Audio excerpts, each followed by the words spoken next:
दोस्तों नमस्कार। दोस्तों पत्रकारिता का वो दौर चल रहा है कि यहाँ हम कई बार जीत कर भी हार जाते हैं। शायद यही कारण है कि भारत पत्रकारिता के इंडेक्स में सबसे लास्ट नंबर पर आता है। मैं ये बात इसलिए कर रहा हूँ कि पत्रकारों का काम होता है भ्रष्टाचार को उजागर करना, आम जनता के जो टैक्स पेयर का पैसा है वो कहीं गलत जगह तो नहीं जा रहा है, इस सबको उजागर करना। तो ऐसे ही हम लोग काम करते हैं। अमूमन जो हमारे पुराने दर्शक हैं वो जानते हैं कि किस प्रकार के मुद्दे हम लोग उठाते हैं।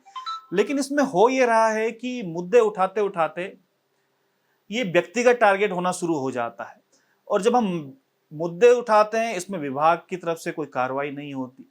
हालांकि ये मामले जब कोर्ट में जाते हैं, कोर्ट में कई बार हमारी जीत हो जाती है, लेकिन ये संघर्ष इतना लंबा रहता है कि तब तक हम लोग कहीं ना कहीं हार भी मान जाते हैं। ऐसा एक मामला था, मैं बताता हूं आपको, कि मैंने आज सुबह पोस्ट भी डाली थी कि 25 जून 2022 को, जो आप देख भी रहे होंगे बगल में, मैंने एक पोस्ट डाली थी जिसमें मैंने लिखा था कि आरटीआई से खुलासा हुआ था। आरटीआई के कुछ दस्तावेज मेरे पास आए थे। ये जिला पंचायत पौड़ी जो है वहां का मामला था, जहां पे कर निरीक्षक वहां पर थे अनिल नेगी जी। अनिल नेगी जी जो है, मैंने पिछले साल का पूरा इनका रिकॉर्ड निकाला, 2022 का ये मामला है। तो 5 साल में ये तकरीबन 50 लाख रुपए तनख्वाह ले चुके थे। और इनका काम था कर वसूल करना, जो नगर पंचायत क्षेत्र में आते हैं। और इन्होंने 5 साल में मात्र 46,000 रुपए का कर वसूल किया था, जिसके लिए ये वहां पर रखे गए थे। 50 लाख रुपए तनख्वाह ले चुके थे।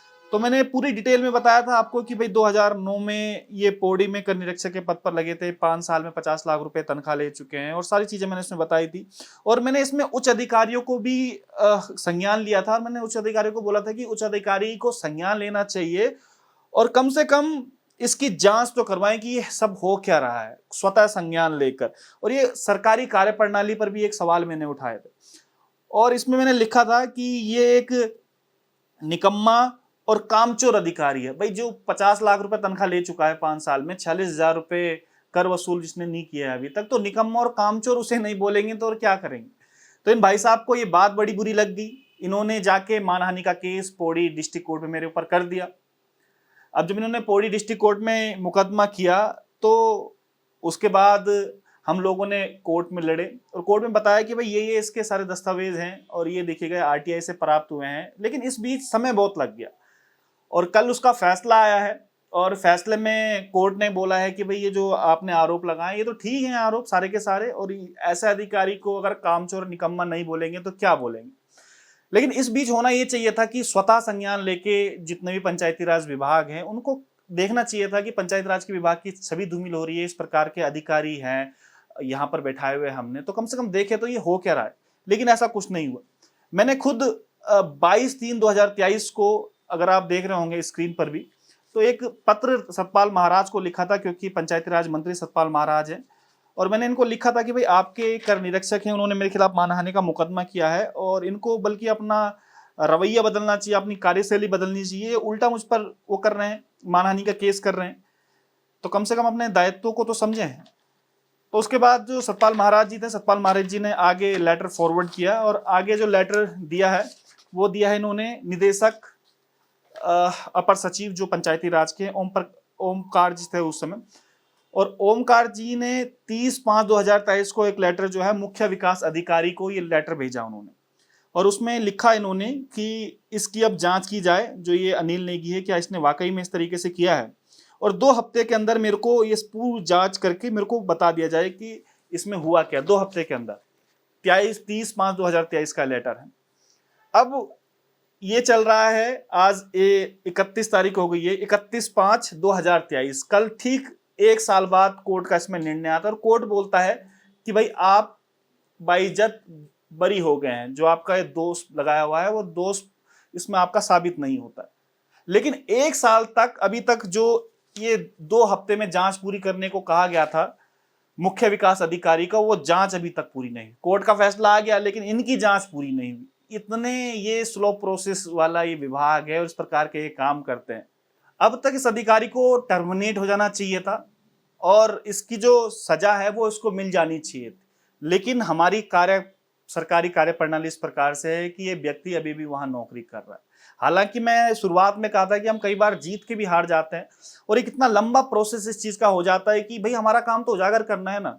और हम लोग अगर कोर्ट कचहरियों के चक्कर काटेंगे तो उसके बाद जो हमारा काम है भ्रष्टाचार को उजागर करने वाला, ये कौन करेगा? अब माना कि चलो हो सकता है कि हम भी गलत हों, कई बार हमें गलत सूचनाएं मिल जाती है, किसी की मानहानि हो जाती है, तो कम से कम विभाग को तो कार्रवाई करनी चाहिए। विभाग भी 1 साल से लटकाया हुआ है, विभाग ने इस पर कोई कार्रवाई नहीं करी।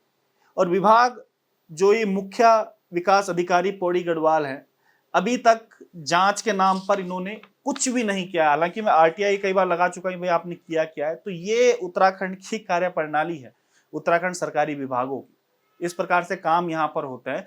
तो आप खुद ही बताइएगा कि हम पत्रकारिता करें या फिर इस प्रकार के कोर्ट कचहरियों के चक्कर मारें। एक तरफ हम लोग सुधारने की कोशिश कर रहे हैं कि किस प्रकार से सुधरे कम से कम उत्तराखंड के जो विभाग हैं, जो करप्ट ऑफिसर्स हैं, और कम से कम मेरे ऊपर 4-5 मानहानि के इस प्रकार से केस हो चुके हैं। आज खुद एक और केस आया है, ये जो हमने मुद्दा उठाया था महावीर सिंह बिष्ट जो भ्रष्ट अधिकारी है, अब इनका भी जवाब दो। साफ साफ लिखा हुआ है, इनके खिलाफ जांच हो गई है कि भाई ये भ्रष्ट अधिकारी हैं, 3 जांचों में दोषी पाए जा चुके हैं अपनी विभागीय जांचों में, लेकिन उसके बाद भी विभाग कोई कार्रवाई नहीं करता और हम लोग चक्कर काटते रह जाते हैं कोर्ट कचहरियों। तो इसलिए मैं कह रहा हूं कई बार हम लोग जीत कर भी हार जाते हैं क्योंकि ढांचा ही इस प्रकार से बनाया हुआ। और जो ये कर निरीक्षक का जो मामला उजागर किया था आरटीआई के माध्यम से, डीएम साहब को भी पत्र लिख चुके हैं। ये देखिएगा, जो डीएम साहब को 26/9/2023 को पत्र लिख चुके हैं कि भाई इस पर भी आप कार्रवाई कीजिएगा, लेकिन सब सोए हुए हैं निंद्रा में, ना जाने क्या कुछ काम कर रहे हैं। पत्रकार जो उठाता भी है आवाजें, उसके खिलाफ इतने केस कर देते हैं ये लोग कि पत्रकार जो है वो मजबूर हो जाता है अपना या तो धंधा चेंज कर ले या फिर चाटुकारिता की लाइन में चले जाए। अब आप बताइएगा कि भाई किस प्रकार से किया जाए, पत्रकारिता किया जाए या चाटुकारी लाइन में किया जाए, क्योंकि पत्रकारिता करनी बड़ी मुश्किल हो रही है इस समय।